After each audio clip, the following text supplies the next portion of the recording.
It took Jeffrey Lord outing himself as a possible Nazi sympathizer for him to finally be fired by CNN.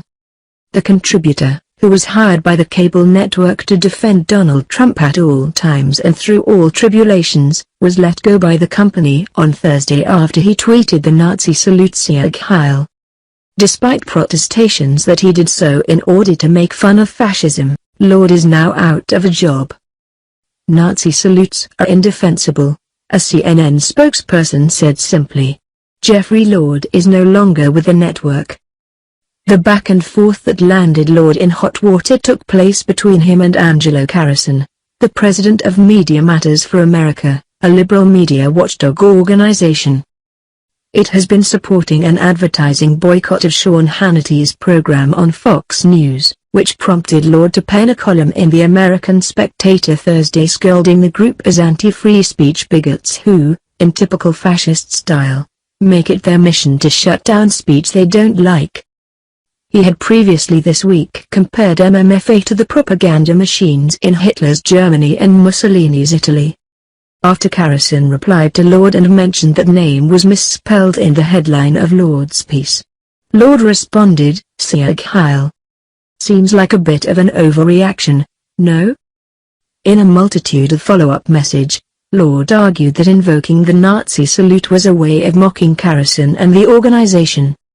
Shockingly, this contention did not sway his bosses at CNN. Following the controversial Sieg Heil tweet, Carrison issued a statement on Twitter asking for Lord to be fired. To many CNN viewers and media critics, the only surprising development here is that it took so long for CNN to give Lord his walking papers.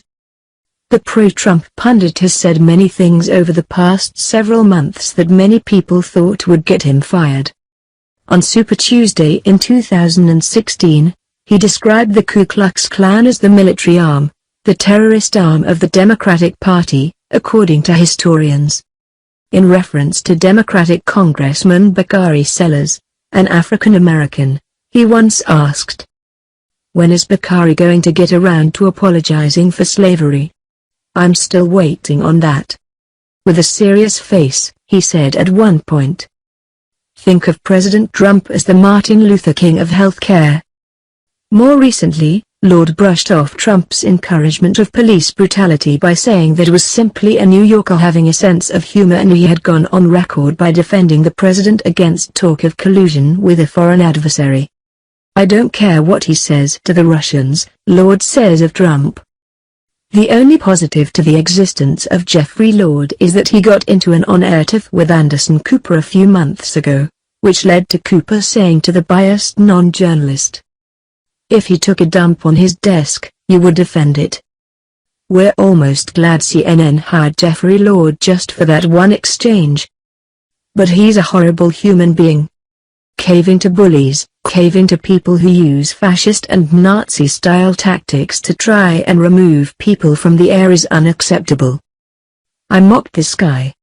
Mocking Nazis is okay. That's a good thing, not a bad thing. A writer has only a handful of tools in his writer's box, and mockery is one of them. To suggest that this is anything other than that, to my way of thinking, is caving in. And I'm not going to cave. I have absolutely zero regrets for mocking people who use Nazi tactics and fascist tactics to silence people in the media. None.